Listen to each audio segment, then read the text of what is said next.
let's start with two people, Miriam and Henry. Miriam feels lonely and emotionally stranded in her own relationship. Henry feels like the relationship is basically fine, but he does feel like crap about himself inside of it because from his side, it feels like he's constantly failing some test that he has no idea how to pass. Same relationship, two completely different realities.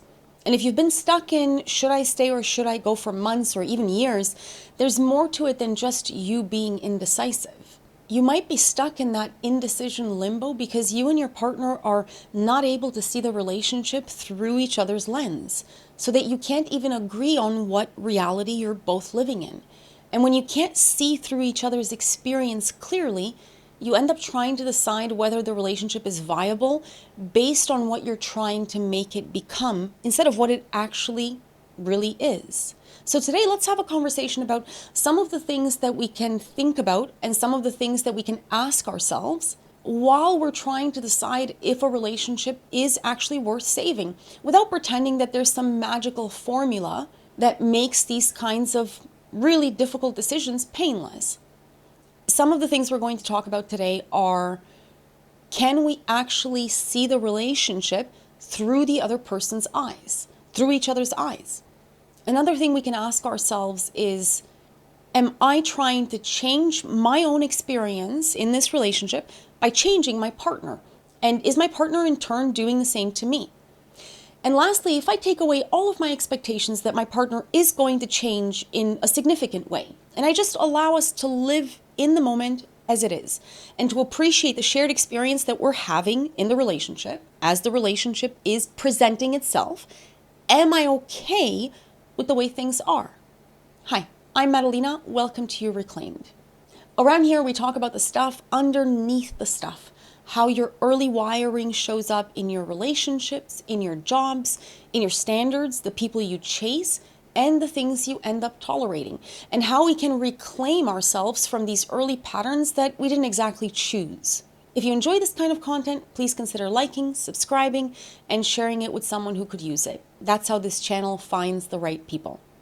The first question isn't stay or go. The first question is actually, can we see the relationship through each other's eyes? Because what a lot of us are dealing with in relationships that hit hard patches is one person is living inside the relationship and experiencing it as painful, lonely, tense, emotionally empty, devoid of warmth. And the other person is living inside the exact same relationship, but experiencing it in a completely different way, where to them it feels like everything is kind of okay. And if both people can't step into the other person's lens and see the relationship as fine from one point of view, or as painful and uncomfortable from the other point of view, then it's very difficult to repair the real problems because either person can't understand what the relationship feels like for the other. You can't solve problems that you're unable or unwilling to see. So to help us see how things might look from different angles, let's use the example of Miriam and Henry, and we'll stick with them throughout this whole video. Miriam is the one who feels the relationship is emotionally lonely and disconnected. Henry is the one who feels like everything is, well, basically fine. A somewhat common scenario. Miriam is with a man who isn't very emotionally attuned. She leans towards the anxious side, and he leans towards the avoidance side. And each of them is playing that part quite well. And Henry isn't cruel or malicious emotionally, but his emotional style is to brush everything that dips into feelings to the side. His attitude is, everything is fine, and if life is going well, why do we need to talk about our feelings so much? Meanwhile, Miriam's experience is, I feel alone, like I'm living in this relationship by myself. And Miriam can explain this to Henry in 100 different ways with words. She can write entire paragraphs about it. She can bring it up on nice dates in non-threatening ways, making all sorts of attempts to have her point seen. She can say it calmly in non-accusatory ways, right? Which is what we try to do in intelligent ways. But the real issue isn't Miriam's communication skills. The issue is whether Henry is willing and able to step into Miriam's experience long enough to actually understand what it feels like for her to live inside this relationship from her point of view. And this goes both ways, because Henry is also having his own experience. Henry would say, I feel pressured into more emotional closeness than I'm able or willing to have. And he experiences that pressure mostly as criticism, as accusations of basically being a failure as a partner, as pressure to be something that he's essentially not, or something that he doesn't know how to be. But if each person can't step into the other's experience in this way, then what you end up doing is just sort of talking past each other forever, or until the relationship just falls apart completely. A good way to test this, whether you can actually see the relationship through each other's lens, is this. Can you describe the other person's experience accurately? And we have to be clear about what we're saying here. You don't have to agree with the other person's perspective or experience. A lot of the time we're unwilling to step into the other person's perspective because we assume that once we do so, once I see things your way, then it means I agree with you. I now have to validate your experience and justify it, and that means that maybe I have to participate in solving whatever problem you're having. But you don't actually have to do that, at least not at first.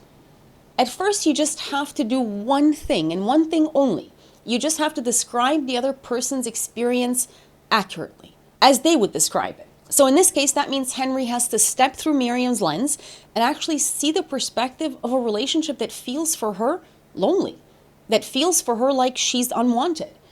Henry has to be able to see that when she brings something up and he doesn't respond, or he doesn't acknowledge it, or he dismisses it completely, then Miriam's experience becomes desperation, because it feels like she's unable to make any change in the bleak emotional landscape of the relationship. And so this is what the relationship feels like to her. And in turn, Miriam has to be able to step through Henry's lens and see the relationship as an environment that for him feels like a constant criticism of everything that he is. Because from Henry's side, Miriam's commentary doesn't sound like my partner is trying to connect with me. It comes across as you're failing some basic test of being a good partner. So when Miriam explains his lack of emotional attunement, when she says things like, I feel alone, or I need more warmth, or I need you to respond differently, Henry doesn't hear the request anymore. Instead, he hears, something is wrong with you. You're not enough. You're not giving me what I need to feel good in this relationship. And even if Miriam isn't trying to attack him, that's how it comes across to him. So that's the experience that Henry is having inside this relationship.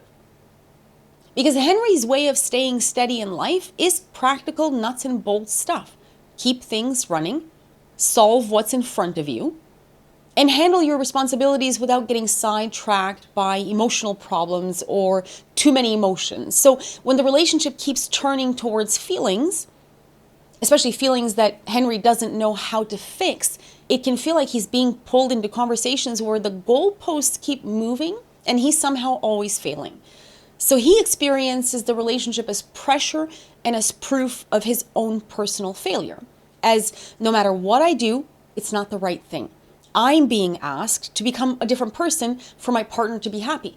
And the way I naturally operate and function in the world is being treated as wrong. So if we're testing whether they can see each other clearly, Miriam also has to be able to say something like, okay, I can see that when I bring this up, it doesn't feel to you like a plea for connection. It actually feels like criticism. It feels like you're being told that your personality is the problem or that you're failing at something that you don't actually know how to do. That doesn't mean that Miriam has to stop wanting what she wants. We're not saying that at all. And it doesn't mean that Henry is right or that Miriam is right. It just means if she can describe his lived experience accurately and he can describe hers, then they're starting to merge their two realities. There's some overlap. They can start living inside of a shared reality of what the relationship actually feels like for each of them. Because what happens in a lot of relationships that go sour is two people end up living in two completely separate realities with no real merging or understanding of what the other person's reality actually feels like. And when they can't share reality, then they start managing the relationship by trying to manage each other. Okay, that's question one. Can we actually see each other's lived experience accurately without arguing or destroying each other over it? And here's why we even talk about this first part, this attempt to live in a shared reality. Because when we can't share reality, we try to manage our own pain by attempting to change the other person's behavior. So when I'm in pain in a relationship and the other person doesn't really take in that pain, my next logical reaction is, how do I get my partner to act differently so that I can stop having this awful, painful experience? Now, question 2 is where most of us get trapped. Am I trying to change my experience by changing my partner? So we start coaching our partner. We try to persuade them into different kinds of behaviors. We explain and explain and explain over and over again. We make passive-aggressive commentary. We give hints. We keep trying to present our perspective in better and better ways, hoping that this time our point will come across clearly. And we do all of that because we're trying to change our own experience of the relationship by changing the way our partner is behaving. But if you've done that long enough, something subtle happens.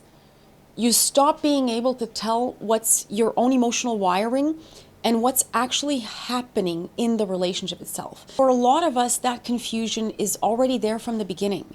If you already lean anxious or avoidant or disorganized, any of the insecure attachment styles, relationships don't just feel like connection. They can feel like threat or pressure or anxiety or a combination of all of those. So the relationship starts to feel like, if you would just act right, I would feel okay. And it does make sense because most of us were never taught how to regulate what we're feeling inside of connection. We're not taught how to hold discomfort without needing the other person to fix it for us by changing themselves. So our brain reaches for the simplest explanation. The way you're doing things is what's making me feel bad. And we fuse those two things together, but they're actually not the same thing. My experience of being in connection is filtered through my history, my attachment patterns, my expectations, my sensitivities, my old experiences of closeness. It's a conglomeration of everything I've collected about what it feels like to be with another person. And my partner's experience is filtered through theirs too. Their history, their wiring, what closeness feels like to them, what conflict feels like to them. And now finally, we get to the part that we don't really like, because this is the part where you get clear on whether you should stay or you should leave a relationship. At some point, you have to stop making the decision based on the potential and start making it based on the reality of what you're actually living in day to day. Because the truth is that people change when they are willing and ready to change, not when you've been patient enough or when you've explained all of the reasons that they should change, or when you found the perfect way to entice them into changing themselves, or when you love them harder into changing. It's a great, great temptation to try to love your partner into something else. And it's not even the wrong thing to do. Trying to reach for change through kindness and patience and warmth and gentle influence, that can actually be a positive thing inside of a relationship. But lasting change, it still requires our partner to be on board. It's just that simple. Because the moment that influence starts going against what they want, or it comes with coercion or guilt or shame, that's where it stops being love and it starts working against our connection. Lasting and positive change happens when both people are willing. And as a general rule, people aren't willing for reasons that don't have very much to do with you. In general, when we or when our partners are clinging on to behaviors that may be destructive or counterproductive to the health of a connection, those behaviors are there for their own purpose. Sometimes it's because they're protecting us. Sometimes it's because it's keeping us in control. Whereas we would feel out of control if we had to give up those behaviors. Sometimes our behaviors are helping us to avoid shame. And those behaviors are especially hard to let go of. Sometimes they're there to help us avoid vulnerability because we haven't found ways to allow ourselves that without it turning into bad feelings about ourselves. The reasons we do what we do are so that we can cope in the best way we know how to cope. It is how we can stay emotionally and psychologically safe because we haven't found safe ways to change. So in this way, our unruly or uncooperative, or what may even be toxic behaviors, are a lot of the time ways in which we stay in control and keep our identities intact. So when you're trying to change someone, you have to keep this in mind and understand that you're often fighting an entire internal system that you're not able to see. So with this in mind, the question is not just how do I change my partner so that I feel better? And it becomes, is this person ready and willing to change? Is the change something they want for themselves? Because real willingness is what will make those lasting changes. It's only when you allow your partner to change or not, according to their own will and their own choice, only then can you decide if you can stay or if you have to move on. Now, if you're listening to this and you're thinking, okay, but what if we both still want this? There's only one way that actually works. The point is to really connect. And for a relationship to truly work, both people have to be willing to affect each other's lived experience in the relationship freely, without coercion. That means I can't force you to give me a different experience, but I can see what it feels like to be you. And if I actually care about you, if I love you and I'm able to offer you actions and behaviors that improve your lived experience, then I'm willing to step into the relationship more consciously and try to give you that better experience. Not because you dragged me into it, or because you cornered me, not because you explained your point perfectly, but because I am choosing to meet you in that space. And you in turn do the same for me. You can't force your partner to become emotionally attuned, but your partner can choose to be more present, more responsive, more willing to take you in. And you can't force yourself to stop wanting what you want, but you can choose to come to the relationship with more honesty and with more realism.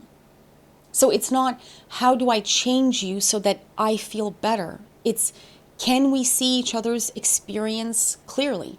And if we're up for it, can we each voluntarily show up in a way that improves what it feels like for each of us to be together?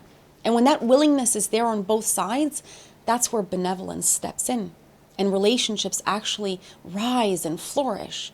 And when it's not there, when that willingness is not present, that's where a lot of people get stuck for years trying to force relationships to be things that they just cannot be. Take good care. Until next time.